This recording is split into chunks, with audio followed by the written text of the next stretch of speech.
She had exactly 47 seconds of fuel remaining when the enemy missile locked onto her aircraft, and every pilot in the squadron knew the quiet girl from Nebraska would never survive her first real combat mission. Lieutenant Amy Harrison's FO-16 Fighting Falcon screamed through the Afghan mountains at 600 miles per hour, enemy surface-to-air missiles painting deadly streaks across the dawn sky. Her wingman had already been forced to retreat with engine failure, leaving her alone to complete the most dangerous close air support mission of the war. Amy Harrison had never looked like a fighter pilot. At 26, she stood 5 feet 6 inches with auburn hair she kept in a regulation bun and green eyes that seemed more suited to a librarian than a warrior. Her path to the cockpit had been unconventional, starting with a degree in aeronautical engineering from the University of Nebraska and a childhood spent rebuilding crop dusters with her father on their family farm. The Nellis Air Force Base Fighter Weapons School buzzed with skepticism the day Amy arrived for the elite Top Gun program. Colonel Marcus "Viper" Thompson, a veteran of Desert Storm with 3 confirmed air-to-air kills, looked her up and down with obvious doubt. "They're sending us farm girls now," he announced to the assembled pilots, his words cutting through the Nevada desert heat. "Hope she knows the difference between a cornfield and a combat zone." The other candidates were everything Amy wasn't. There was Captain Derek "Blade" Morrison, a hotshot from California who could execute a barrel roll at 500 feet above ground level. Lieutenant Tony "Razor" Martinez from Miami, whose hands moved like lightning through complex aerial maneuvers, and Captain Brad "Hawk" Stevens, the general's son, who never missed an opportunity to remind everyone that his family had been flying military aircraft since World War II. "Harrison, you're up," Thompson barked during the first dogfight simulation. The exercise pitted her against Blade in a head-to-head aerial combat scenario. Standard engagement rules applied. First to achieve missile lock for 3 seconds won the encounter. Blade had never lost a simulation fight. Tony averaged kills in under 90 seconds. Brad maintained the second fastest time in the program's history. Amy approached the engagement methodically, her aircraft climbing steadily while she analyzed Blade's attack patterns. She studied his preferred angles, noted his tendency to rely on superior speed over tactical positioning. The simulation stretched past 2 minutes, then 3.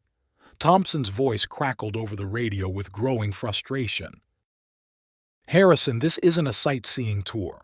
Engage the enemy or get shot down trying." The other pilots watching from the ground control station began snickering. Blade's voice came through the comm system with obvious amusement. "Come on, farm girl. Let's see what that crop duster training taught you." But Amy had noticed something the others missed. Blade's aggressive flying style created predictable energy states that left him vulnerable during specific maneuvers. She had been studying his patterns, waiting for the right moment to exploit his overconfidence. When Blade committed to a high-speed diving attack, Amy executed a move she had learned from watching her father dodge grain silos in low-altitude flying. She pulled her aircraft into a climbing spiral that seemed impossible at her current airspeed, using the F-16's thrust-to-weight ratio in a way that defied conventional fighter tactics. Blade overshot his attack, finding himself suddenly below and behind Amy's aircraft. She had achieved the superior position, but instead of taking the immediate missile lock that would have ended the exercise, she continued maneuvering, analyzing his defensive responses. "Harrison, you have the shot. Take it," Thompson commanded. Amy held her position for another 30 seconds, studying Blade's evasive maneuvers before finally achieving the required missile lock. The simulation ended with her victory, but Thompson was not pleased. 4 minutes and 23 seconds, he announced. "Harrison, you just ran out of fuel twice and gave the enemy multiple opportunities to kill you. This isn't chess club where you can think about every move for an hour." The criticism stung, but Amy had learned something valuable. She was beginning to understand how each pilot's personality affected their flying style, how their strengths could become weaknesses under the right circumstances. Week after week, the pattern repeated. Amy would take longer than the others to complete exercises, carefully analyzing each tactical scenario while her classmates relied on instinct and aggression. Thompson grew increasingly frustrated with her methodical approach, dubbing her "slow poke" in front of the other trainees. The nickname stuck, and soon everyone was using it behind her back. During high-G maneuver training, Amy's smaller frame actually became an advantage, allowing her to maintain consciousness at forces that left some of the larger pilots struggling. But her cautious approach to pushing aircraft limits was seen as timidity rather than wisdom. "The Air Force doesn't have time for flight test pilots in every cockpit," Thompson told her after another lengthy exercise. "Either develop some killer instinct or find yourself flying cargo planes." But Amy's engineering background had taught her something her classmates hadn't learned yet. Growing up on a farm where mechanical failure could mean losing an entire crop, she had learned from her father that understanding your machine was more important than pushing it to its limits. "Speed without knowledge is just another way to crash," her father would tell her as they worked on aircraft engines together. "The plane will tell you what it can do, but only if you listen to it." 2 months into the program, everything changed during a complex multi-aircraft engagement exercise. The scenario involved defending a simulated convoy against multiple enemy fighters while coordinating with ground-based air defense systems. It was the kind of chaotic combat situation where split-second decisions meant the difference between mission success and catastrophic failure. Blade took the lead, directing the 4-aircraft formation with his usual aggressive confidence. The plan was simple: high-speed intercept, engage the enemy fighters quickly, and clear the airspace for the convoy. Standard fighter pilot tactics, proven effective in countless scenarios. But as they approached the target area, Amy noticed something in the electronic warfare displays that made her uncomfortable. The enemy aircraft weren't behaving according to the briefed parameters. Their formation was too tight, their approach vectors too coordinated for the random attack pattern they were supposed to be simulating. "Lead, I'm seeing unusual formation discipline from the bandits," Amy reported over the radio. "Copy that, slowpoke," Blade replied dismissively. "They're just flying better than usual. Stay in formation and follow my lead." Amy studied her displays more carefully. The enemy aircraft were using electronic countermeasures that weren't part of the standard exercise profile. Their radar signatures suggested they were carrying different weapons loads than what had been briefed. Something was wrong with the scenario. "Lead request permission to extend south and analyze the threat picture," Amy transmitted. "Negative, Harrison. Maintain formation. We're going in fast and hard." But Amy's instincts, honed by years of careful analysis, were screaming warnings. She had read every after-action report from recent combat operations, studied every tactical development coming out of the ongoing conflicts. The enemy formation looked exactly like the multi-layered trap tactics that had been causing problems for NATO forces in recent months. As Blade led the formation into the engagement, Amy made a decision that would either end her career or save her squadron. She broke formation, pulling her aircraft into a wide flanking maneuver that took her away from the primary engagement. "Harrison, get back in formation immediately," Thompson's voice crackled over the radio from the control room. "Sir, I believe this is a trap scenario. The enemy formation is using advanced tactics not covered in our briefing," Amy replied, her voice steady despite the career-ending nature of her insubordination. "Return to formation now or you're out of the program," Thompson commanded. But Amy's analysis had been correct. As Blade's formation engaged the primary enemy group, A second wave of fighters emerged from the mountains to the north, exactly where Amy's tactical analysis had predicted they would be. It was a classic pincer movement, designed to trap the attacking fighters between two superior forces. Blade's voice came over the radio, tension replacing his earlier confidence. Multiple bandits, north and south, were outnumbered 3-1. Amy was already in position. Her flanking maneuver had put her behind the second wave of enemy aircraft, giving her the tactical advantage her squadron needed. But instead of immediately engaging, she continued her analysis, studying the enemy formation for weaknesses. "Harrison, we need help here." Tony's voice was tight with stress as he maneuvered desperately to avoid simulated missile locks. Amy had identified the enemy formation's weakness.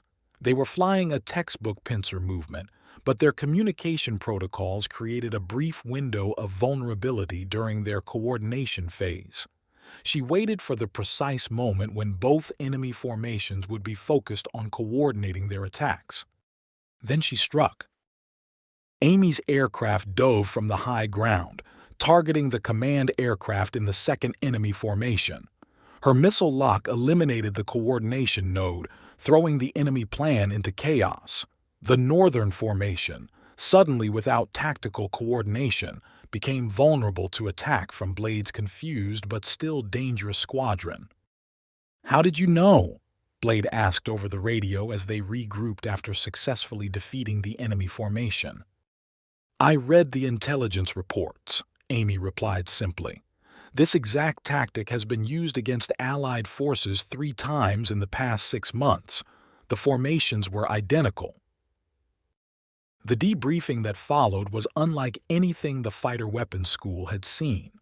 Amy's tactical analysis had been perfect, her timing flawless, and her decision to break formation, while technically insubordinate, had saved the entire exercise from failure. Colonel Thompson stood before the assembled pilots, his expression a mixture of confusion and grudging respect. "Harrison, your tactical analysis was correct, but your failure to follow orders was unacceptable. Sir, the intelligence reports indicated that enemy forces have been using multi-layered trap tactics with increasing frequency. The formation patterns in today's exercise matched those reports exactly. I felt it was necessary to adapt our response accordingly." Thompson paused, considering her words.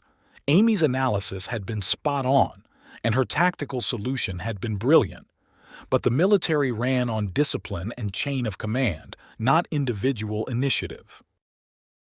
"Harrison, explain your tactical reasoning to the class," he finally said. Amy moved to the briefing board, her engineering background evident as she broke down the enemy formation patterns, showed the coordination vulnerabilities, and explained how modern air combat had evolved beyond the simple speed and aggression tactics that had dominated previous generations. The other pilots listened with growing respect. Blade, his earlier arrogance replaced by professional curiosity, asked detailed questions about the intelligence reports that Amy had studied. Tony wanted to know how she had identified the coordination windows so precisely. "The key is understanding that modern air combat is about information as much as it is about flying skill," Amy explained. "Speed and aggression are still important, but tactical awareness and adaptation are becoming more critical in complex threat environments." Over the following weeks, Amy's approach began to influence the entire program. Her careful analysis of intelligence reports, combined with her tactical innovations, started appearing in other pilots flying. Thompson began incorporating her methods into the official curriculum. The final test came during a realistic combat exercise in the Nevada desert. The scenario involved close air support for ground forces under attack from a sophisticated enemy with modern surface-to-air missiles and coordinated fighter cover. It was the kind of mission that pilots were facing in real combat zones around the world. Amy was assigned as wingman to Captain Stevens, a role that typically involved following the flight leader's instructions without question.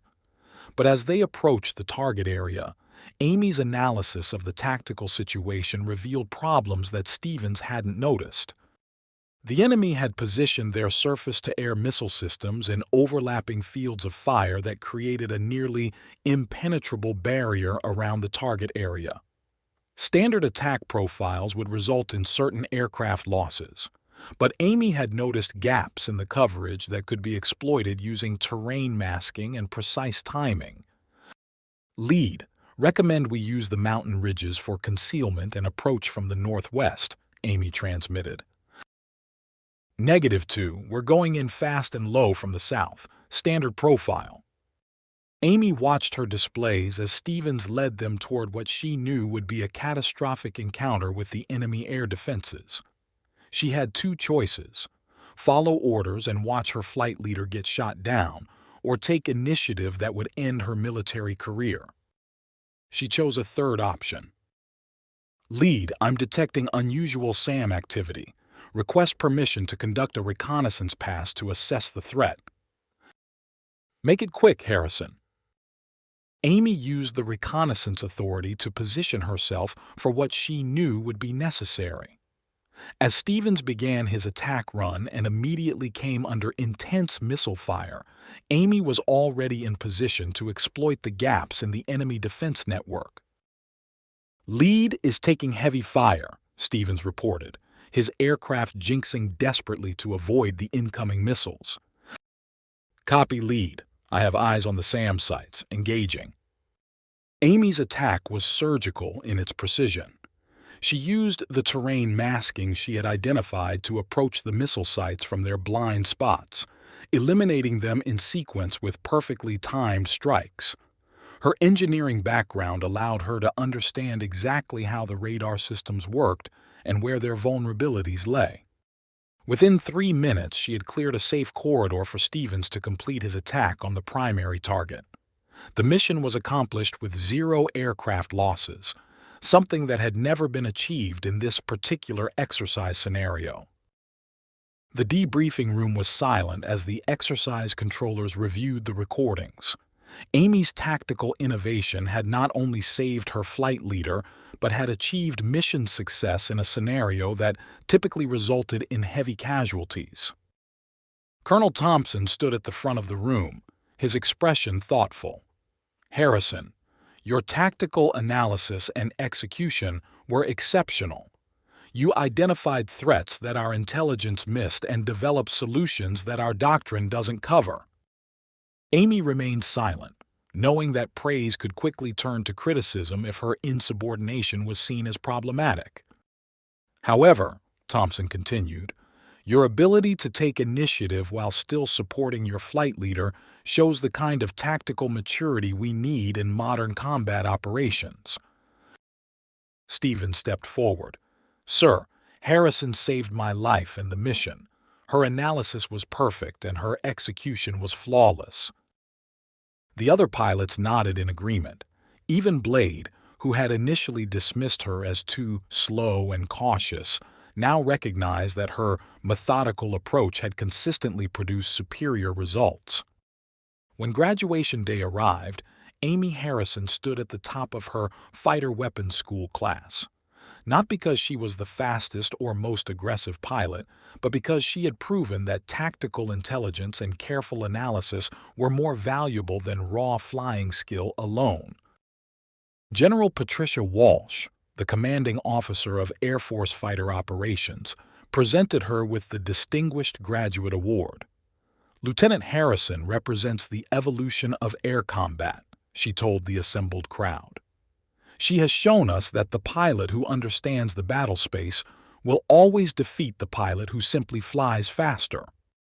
Amy's innovations were quickly incorporated into Air Force doctrine, and her tactical analysis methods became standard training for all fighter pilots. Her approach to air combat, once seen as too slow and academic, became the foundation for next-generation fighter tactics. Years later, when asked about her success at fighter weapons school, Amy would always credit her father's mechanical wisdom. He taught me that every machine has its own language, she would say. You just have to be patient enough to listen to what it's telling you. The farm girl from Nebraska, who had been dismissed as too cautious and analytical, had revolutionized modern air combat. She had proven that in an era of sophisticated threats and complex battle spaces, the greatest advantage comes not from flying faster, but from thinking more clearly when everything depends on making the right decision.